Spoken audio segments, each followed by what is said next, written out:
Jake Morrison walked slowly down the long hallway toward the big doors.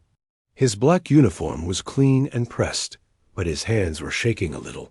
Behind him, Captain Lisa Rodriguez kept her face calm, but Jake could see she was angry too. They both knew what was coming. The doors opened with a soft sound.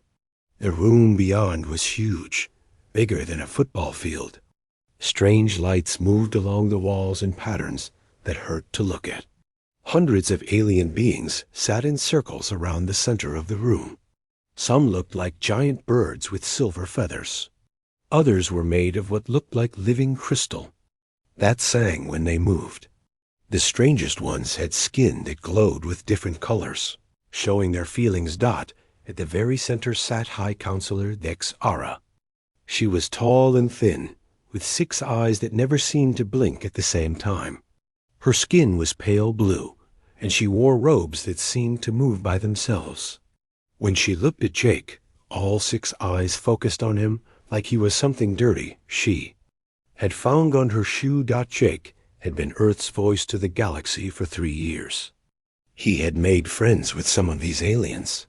He had helped make deals that brought peace to worlds he could not even pronounce. But today, none of that mattered. Ambassador Morrison, Dexara said. Her voice came through a machine that turned her alien sounds into English. You stand before this council as the final speaker for your species. Jake stepped forward. The floor was smooth and cold under his feet. Around him, hundreds of alien eyes watched. Some looked sad. Most looked relieved. A few looked scared, but not of him. They were scared of what might happen after humans were gone. High Counselor, Jake said, I ask this council to think again about this choice. Humans have fought beside you. We have died for worlds we had never even seen before. We have given everything to keep this alliance safe. A sound like breaking. Glass came from the crystal beings. It was their way of laughing, but there was no humor in it. One of them, a creature that looked like a walking diamond, spoke up. Your species speaks of giving, it said in a voice like wind chimes. But you take more than you give. You take territory. You take resources. You take control of every situation you enter. Jake felt his face get hot. We take nothing that is not freely given. Every human colony in Alliance space was built on empty worlds. Every resource deal was fair trade. Every time we took control, it was because someone asked us to. That is the problem, said Veltar, the bird-like Aquilian delegate. His feathers rustled as he stood up. You are asked because others fear you. They give because they think you will take anyway. This is not cooperation. This is protection money.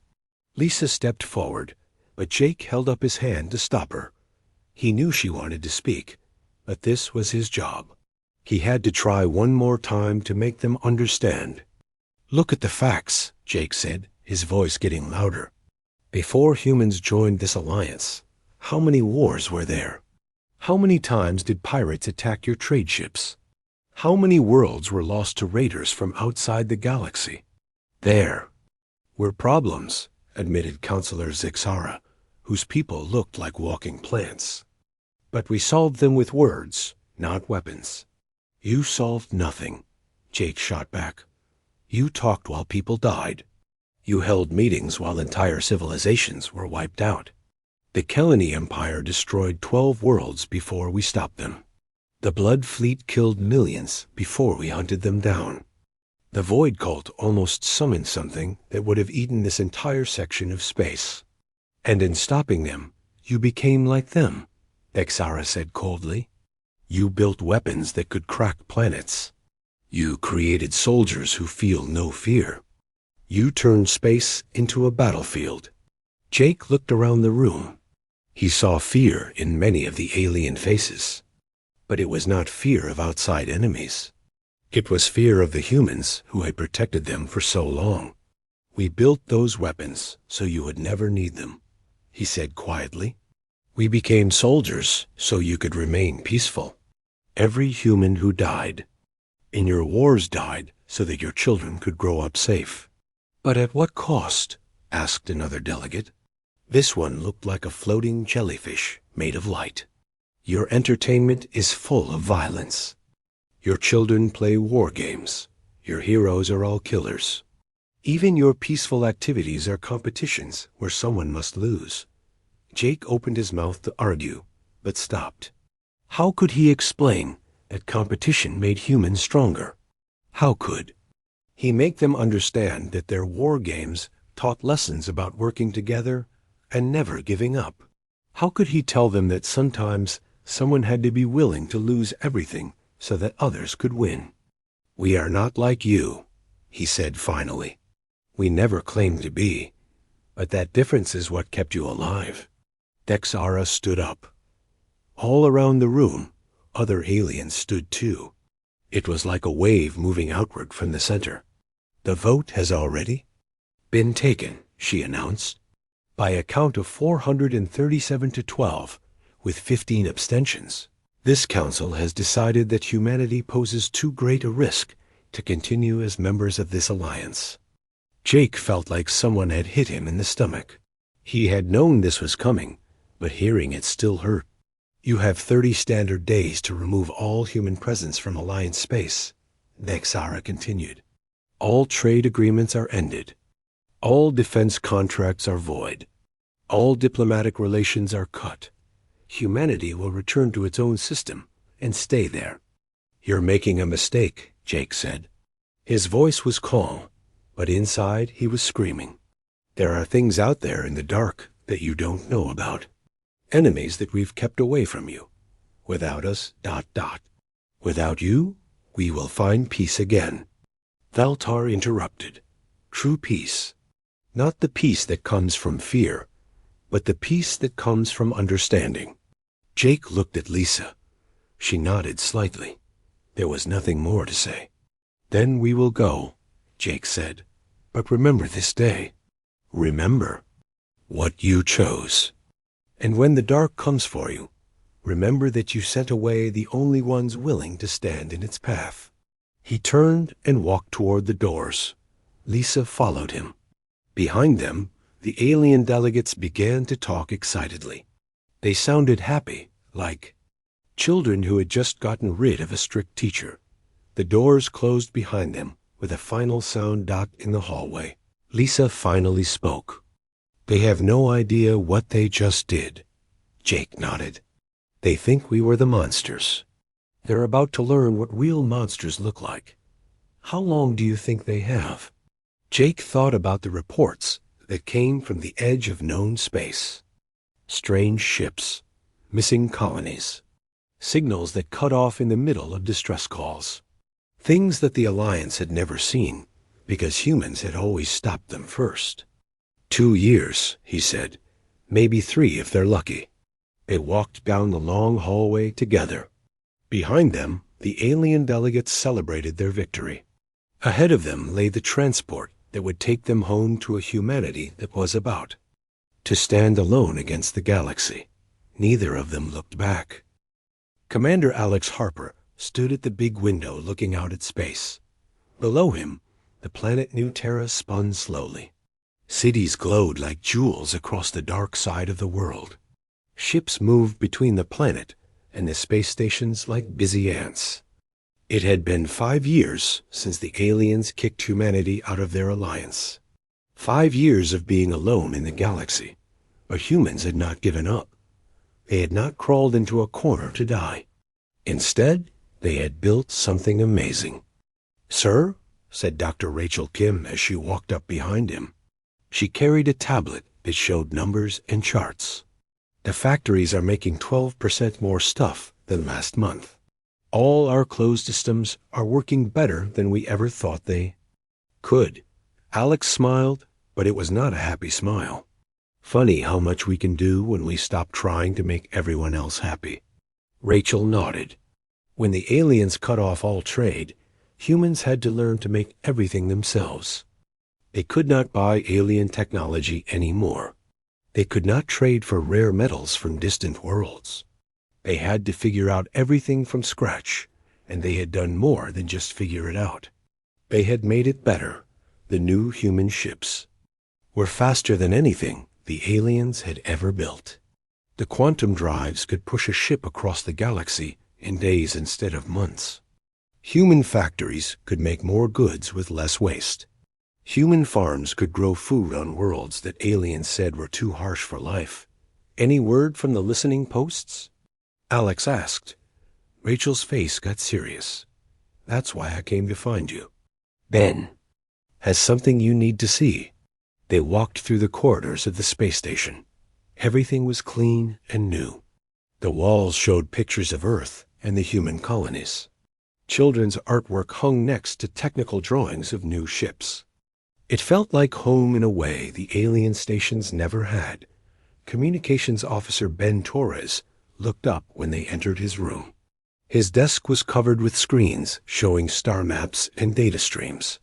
His face was worried. Commander, Ben said, we've been picking up signals from Alliance space. It's bad. Really bad. The main screen lit up with a map of the galaxy.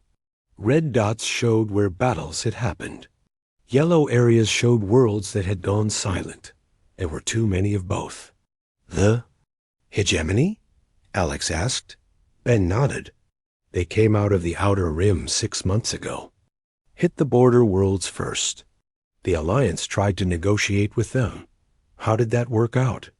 About as well as you'd expect. The hegemony doesn't want to talk. They want to conquer. They've taken 17 worlds already.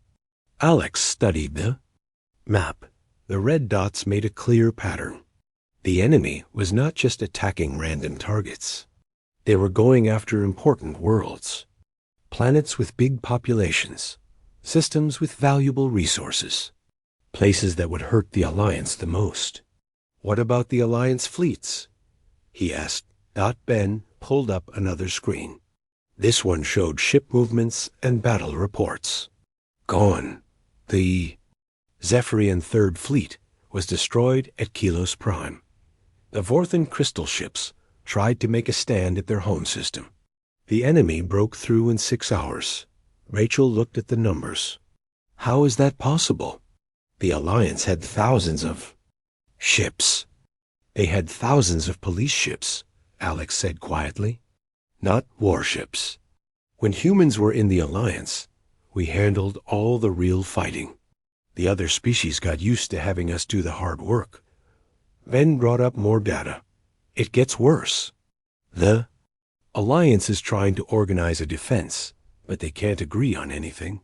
The Aquilians want to retreat to the core worlds. The Crystal people want to try negotiating again. The plant-like ones are saying this is all punishment for being too aggressive. Alex laughed, but there was no joy in it. Too aggressive? They kicked us out for being too violent, and now they're getting killed because they're not violent enough. There's more, Ben said. He looked like he did not want to share the next part. We're detecting massive refugee movements. Billions of aliens are running toward the center of the galaxy, but they're running out of safe places to go. The screens showed streams of ships fleeing from the advancing enemy. Whole populations were abandoning their home worlds. Families that had lived in the same place for thousands of years were packing everything they could carry and running for their lives. The enemy is letting them run, Alex realized. They want the aliens scared. Fear makes people easier to control. Rachel pulled up another report. Our deep space monitors are tracking the enemy fleet movements. They're not just random raiders. This is organized. They have a plan. A tactical display showed enemy ships moving in careful patterns. They avoided strong defensive positions and hit weak targets. They cut supply lines and communication networks. They made the Alliance react instead of act. Whoever is leading them knows how the Alliance thinks, Alex said. They know the aliens will try to talk first and fight second. They know the Alliance can't make quick decisions because everyone has to agree. What about the Council worlds? Ben asked. Are they safe? Alex looked at the map again. The enemy advance was like a slow wave, moving toward the center of the galaxy. At the current rate, they would reach the main Alliance worlds in less than a year. No, he said simply. Nobody is safe. The Alliance spent so long depending on us that they forgot how to defend themselves. Rachel looked sad. A lot of good people are going to die. People who voted to kick us out, Ben said angrily.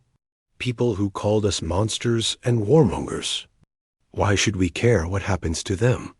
Alex was quiet for a long moment. Outside the window, New Terra continued to spin. Human children were being born down there. Human families were building new lives. Humanity had a future, even if the rest of the galaxy was falling apart. But he also thought about Zephyrian families running from their homes. He thought about crystal cities being smashed for their valuable minerals. He thought about peaceful plant people who had never hurt anyone facing an enemy that showed no mercy.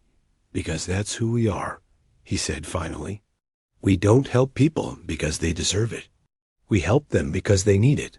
Ben looked confused. But they threw us out. They said we were too dangerous. They were afraid, Rachel said softly. They saw our weapons and our soldiers and thought we were the enemy. They didn't understand that sometimes you need dangerous people on your side to protect you from the side. Really dangerous people. Alex nodded. The Alliance made a mistake. A big one.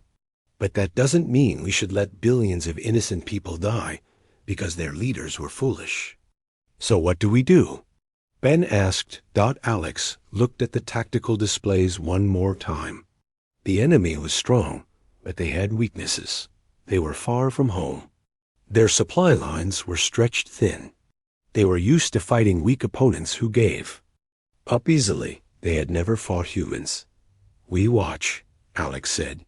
We learn everything we can about this enemy, and we prepare. Prepare for what? Alex smiled, and this time there was something dangerous in it. For the day they come asking for help. Because they will. Pride only lasts so long when your children are dying.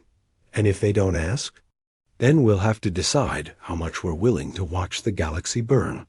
The three humans stood in the communications room, surrounded by data about death and destruction. Somewhere out in space, an ancient alliance was learning that peace was not something you could vote for.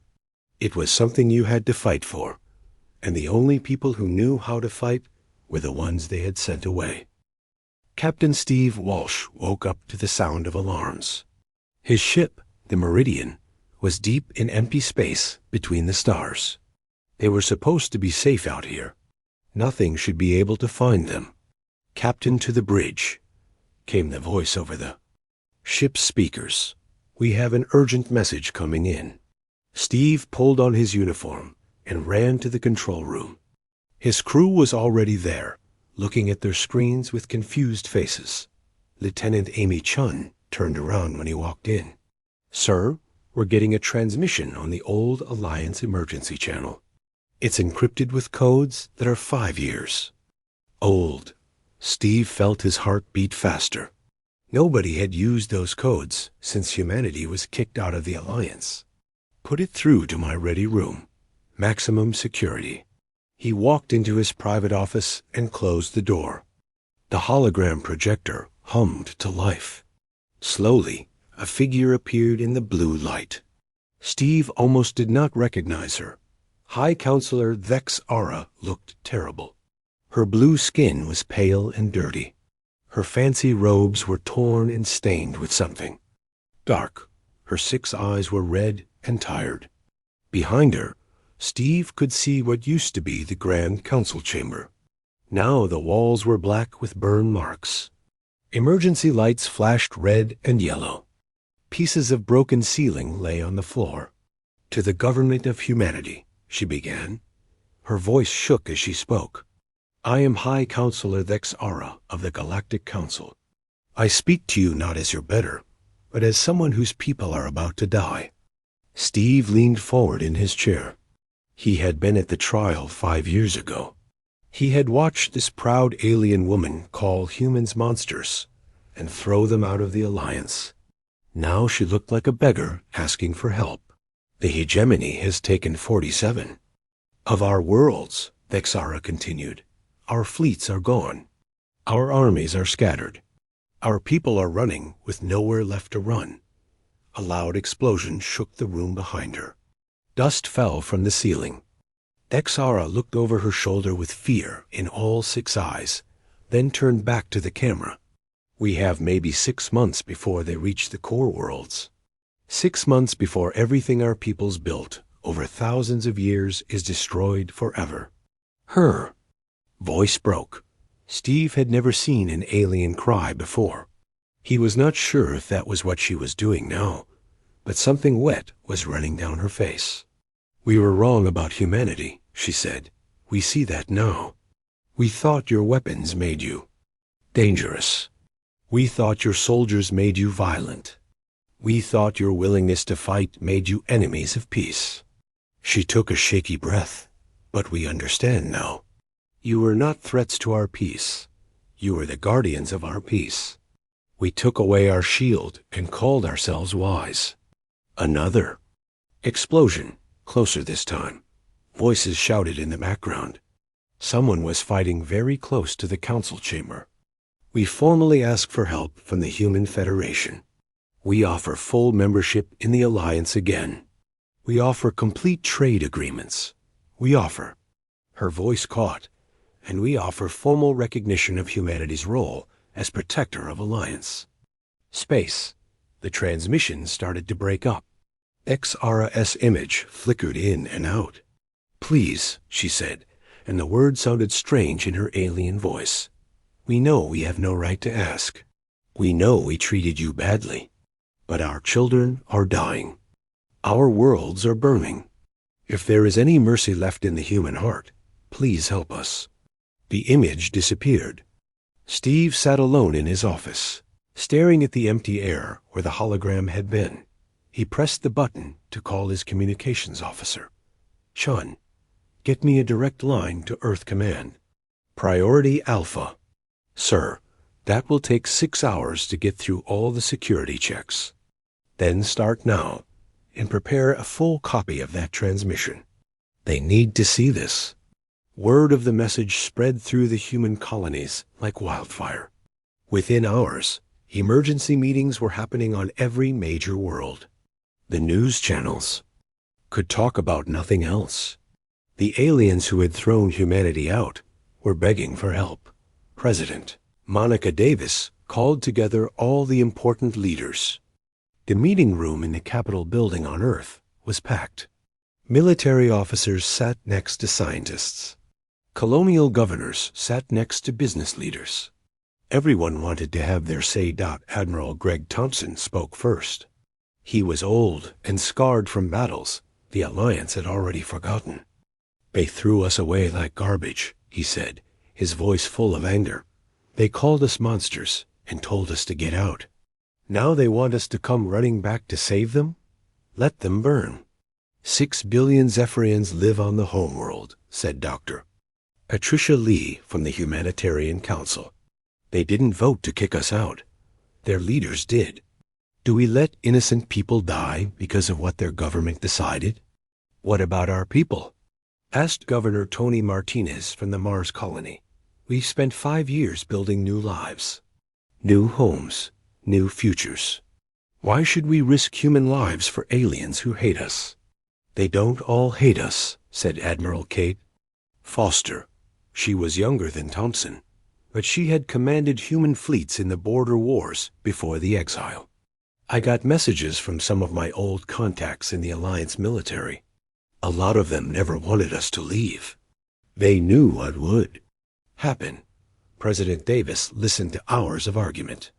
People shouted at each other. Some wanted revenge. Others wanted to help. A few wanted to ignore the whole thing and pretend it was not happening. Finally, she stood up. The room got quiet. I've made my decision, she said. We're going to help them. The room exploded in voices. Some people cheered. Others yelled in anger. President Davis held up her hand for silence. But we're not doing this for the council, she continued. We're not doing it because they asked nicely or because they promised us things. We're doing it because of who we are. She walked to the big window that looked out over the city. Humans don't abandon people in need. We don't let children die because their parents made mistakes. We don't watch genocide happen because we're angry about politics. This will cost us, Admiral Thompson warned. Ships, lives, resources we need for our own colonies. Yes, it will, President Davis agreed. But the cost of doing nothing is higher. If we let the alliance fall, how long before this hegemony decides that humanity looks like a good target? How long before they come for our worlds? Dr. Lee nodded. And there's something else. If we save them, we save ourselves too. We become part of the galaxy again. Our children won't have to grow up alone in the dark. Our children won't grow up to be ashamed of us, added Governor Martinez. They'll know that when people needed help, humanity answered the call. President Davis turned back to the room. I know this is hard. I know a lot of you are angry. But this is what makes us human. This is what makes us different from the people who are attacking the alliance. She looked at Admiral Foster. Kate, how long will it take to get our fleets ready? 2 weeks for the first wave. A month for full deployment. Do it and send the message back to the Xara. Tell her help is coming. The meeting broke up with people talking loudly. Some were excited. Others were worried. But they were all united in one thing. Humanity was going back to war. In space stations and colonies across human territory, ships began to move. Weapons were loaded. Soldiers said goodbye to their families. The greatest fleet in human history was getting ready to launch. The aliens had called them monsters once. Now they would learn what monsters really looked like when they fought to protect the innocent. Admiral Katie Foster stood on the bridge of her flagship, the Defiance. Through the big windows, she could see 200 human ships floating in perfect formation. They had just arrived in the Zephyrian home system after traveling for 2 weeks. Straight. What they found was worse than the reports had said. The beautiful blue and green planet that housed 6 billion bird-like aliens was surrounded by dark gray ships. The enemy vessels were huge and ugly, covered in weapons that pointed down at the helpless world below. Smoke rose from burning cities on the planet's surface. The orbital stations that once welcomed peaceful traders were now twisted metal and fire. Admiral, called out Lieutenant Danny Rodriguez from his station. I'm counting 300 enemy ships. They have us outnumbered 3-1. Katie nodded calmly. She had expected this. The hegemony was not stupid. They knew the important. Worlds would be heavily defended. But they had made one big mistake. They had never fought humans before. All ships, this is Admiral Foster, she said into her microphone. Her voice went out to every human ship in the fleet. She also made sure the enemy could hear her. To the hegemony fleet, you are attacking innocent people and destroying their homes. Leave now or face the consequences. The answer came fast. Bright red beams of energy shot out from the enemy ships. Plasma cannons that could melt through normal ship armor fired at the human fleet. But the human ships were not there anymore. New quantum drives did something that seemed impossible. They let ships step in and out of normal space in tiny fractions of a second. One moment a human ship was in front of an enemy gun. The next moment it was behind the enemy ship, firing back. All ships, engage the enemy, Katie ordered. Show them what happens when they hurt innocent people. What followed was not really a battle. It was more like a lesson. Human ships appeared and disappeared like ghosts. They fired their new quantum torpedoes and vanished before the enemy could shoot back. The torpedoes tore through enemy shields like they were made of paper. Explosions lit up space as the huge hegemony ships broke apart. The enemy tried to run. Their big ships turned toward empty space, trying to escape. But the human ships were too fast. Every time an enemy vessel tried to flee, human fighters appeared in front of it. The quantum drives let the smaller human ships move like lightning. In 6 hours, it was over. Most of the enemy fleet was destroyed. The few ships that survived were running away as fast as they could, sending surrender messages and begging for mercy. Not one human ship was lost. On the planet below, Colonel Danny Martinez led teams of human soldiers into the damaged cities. The destruction was terrible. Whole neighborhoods had been bombed flat. Refugee camps stretched for miles in every direction. The bird-like Zephyrians huddled in groups, too scared to come out of hiding. Danny walked carefully through the ruins of what had once been a beautiful city. His soldiers spread out behind him, carrying medical supplies and food. They had their weapons ready, but they were here to help, not fight. A small sound made him turn. Behind a collapsed wall, he saw movement. Someone was hiding there. "Hello," Danny called out softly. "We're here to help. We're humans." A young Zephyrian female slowly came out from behind the rubble. Her silver feathers were dirty, and some were missing. In her arms, she carried a small child who was hurt and bleeding. "Are you really human?" she asked in a whisper. Her voice was full of fear and hope.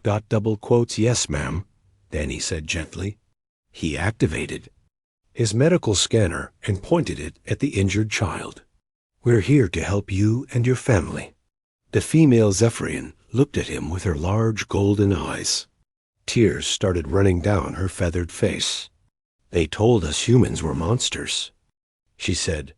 "They told us you would never come back to help us." "Well, they were wrong," Danny said with a smile. He called over one of his medics. "Let's get your child to our hospital ship. We'll take good care of both of you." All across the planet, similar scenes were happening. Human doctors worked around the clock to treat the wounded. Human engineers fixed broken power systems and water supplies. Human soldiers protected refugee camps from any remaining enemy forces. The Zephyrians could not believe what they were seeing. These were the same humans their government had called too violent and dangerous. Now those humans were risking their lives to save Zephyrian children they had never met. Back in space, Admiral Foster received urgent messages from all across Alliance territory. The hegemony was retreating everywhere, but they were destroying everything they could not take with them. Dozens of worlds needed immediate help. "Ma'am," her communications officer reported, "we're getting surrender requests from the remaining hegemony commanders. They want to negotiate terms." Katie thought about that. The enemy was beaten, but they were not completely destroyed. They still had fleets in other parts of the galaxy. If humanity wanted to end this war quickly, they needed to make the enemy understand that fighting was hopeless. "Put me through to their flagship," she ordered. The hologram that appeared showed a creature that looked like a giant lizard walking on two legs. General Krexter wore elaborate armor covered in medals and symbols of rank. He had built his career conquering weak civilizations that could not fight back, but his yellow eyes now showed fear. "You wish to discuss terms?" Krexter asked without any polite words first. "The terms are simple," Katie replied coldly. "You will withdraw from all Alliance territory immediately. You will pay to fix the damage you caused, and you will sign a treaty promising never to attack Alliance worlds again." "And if we refuse?" the lizard general asked. Katie's smile was as cold as space itself. "Then we'll show you why the Alliance was afraid of us in the first place. You've seen what we can do when we're being gentle. You really don't want to see what happens when we get angry." Krexter looked at something off-screen. Probably reports of his fleets being destroyed by human ships that fought like nothing he had ever seen before. Ships that could appear anywhere and disappear just as fast. Weapons that could crack his strongest vessels like eggs. "We accept your terms," he said finally. Smart choice, Katie said. You have 48 hours to start withdrawing. Any of your ships we find in Alliance space after that will be destroyed without warning. The transmission ended. Around her, the bridge crew started to cheer. They had done it. They had saved the Alliance and defeated an enemy that had seemed unstoppable. But Katie did not celebrate yet. This was just the beginning. The Alliance was saved, but it was also broken. Billions of people had lost their homes. Entire civilizations had been damaged or destroyed. It would take years to rebuild. And then there was the bigger question. What happened next? The Alliance had kicked humanity out once. Would they do it again when the danger was over? Would they once again decide that humans were too dangerous to have around? "Admiral," called out her tactical officer, "we're receiving thank you messages from all over Alliance space. The Zephyrian government wants to give you their highest medal of honor. The Crystal people are composing songs about the human fleet. Even the plant-like beings are growing special flowers in our honor." Katie nodded. It felt good to be appreciated. But she remembered the last time humans had been heroes to the Alliance. That had not lasted very long. "Keep monitoring enemy movements," she ordered, "and prepare casualty reports for Earth Command. The President will want to know what this cost us." The war was won, but the real test was just beginning. Humanity had proven they could fight. Now they had to prove they could be trusted with the peace that followed. President Monica Davis sat at the head of a huge round table. The meeting room on New Geneva Station was bigger than anything ever built before. Around the table sat representatives from over 300 different species. Some were the old Alliance members who had kicked humanity out 5 years ago. Many others were new faces, civilizations that had asked for human protection during the war.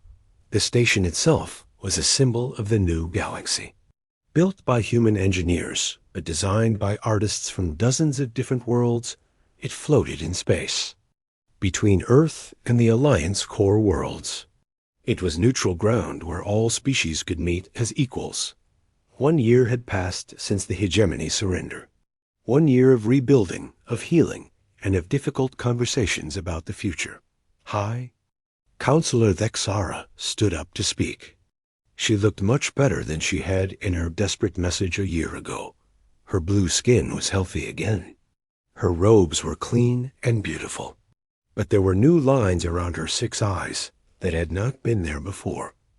The war had changed her. The Terran Defense Charter we are voting on today is more than just a military agreement, she began. Her voice was strong, but it also carried something that had never been there before: respect. It is our admission of a truth we chose to ignore for too long. She looked directly at President Davis. Peace is not something that just happens. Peace is not the natural state of the galaxy. Peace must be protected by those brave enough to stand against those who would destroy it. Ambassador Jake Morrison sat at President Davis's right side. He had been promoted to Secretary of Galactic Affairs. The same man who had been thrown out of the Alliance 5 years ago was now one of the most important people in the galaxy. He reviewed the papers in front of him one more time. The new charter was very different from the old Alliance rules. Human ships would patrol all Alliance space, but they would not need permission to act when they saw threats. Human colonies could be built wherever humans thought they were needed for defense.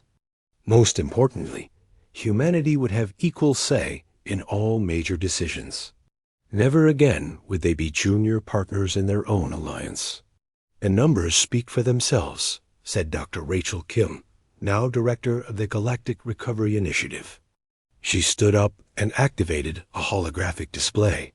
43 worlds have been completely rebuilt. Industry across Alliance space is now 30% stronger than it was before the war. The display showed charts and graphs that told an amazing story. Human engineering had not just fixed the damage from the war. It had made everything better. Human medical technology had saved millions of lives. Human agricultural methods had ended hunger on 12 different worlds.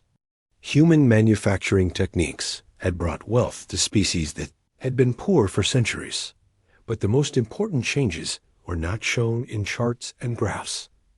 General Danny Martinez, now head of Alliance Security, gave his final report on the defeated enemy.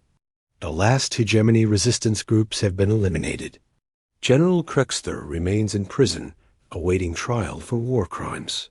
The Outer Rim territories are secure and peaceful. The former enemy worlds were now some of the strongest supporters of human leadership. Species that had been conquered and enslaved by the hegemony had seen what real strength looked like when humans freed them. They understood the difference between power used to hurt and power used to protect. But the biggest change was in how people thought about humans. A young Zephyrian student named Credo stood up to speak. She had been just a child during the siege of her home world. Human soldiers had saved her family from the burning ruins of their city. Before the war, our teachers told us humans were dangerous, she said in her clear, musical voice. They said humans loved violence and could not be trusted. But when my city was burning and my little brother was hurt, it was human doctors who saved his life. It was human soldiers who carried us to safety.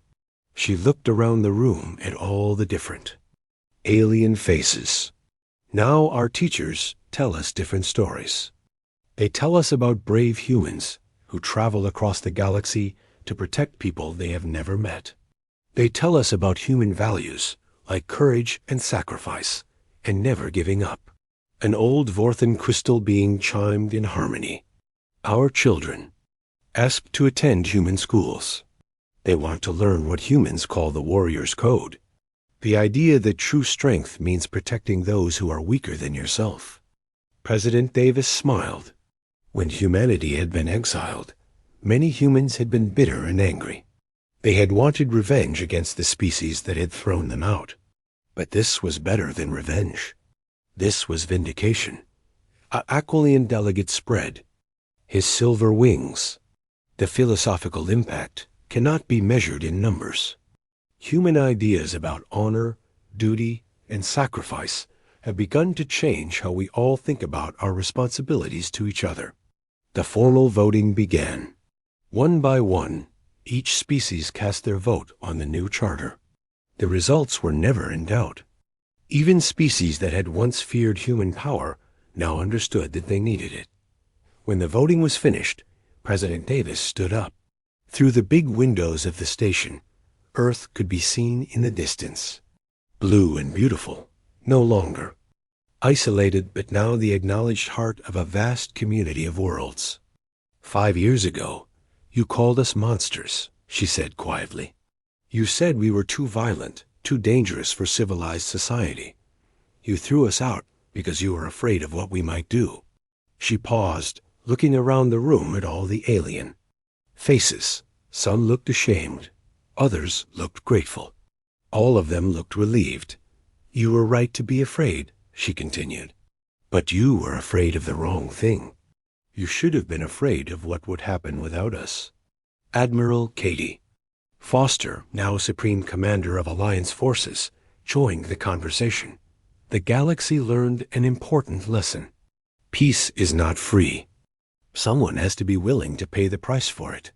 Someone has to stand guard while others sleep safely.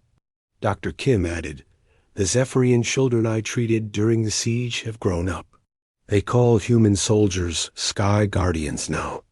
Their parents tell them bedtime stories about brave humans who come from the stars to protect the innocent.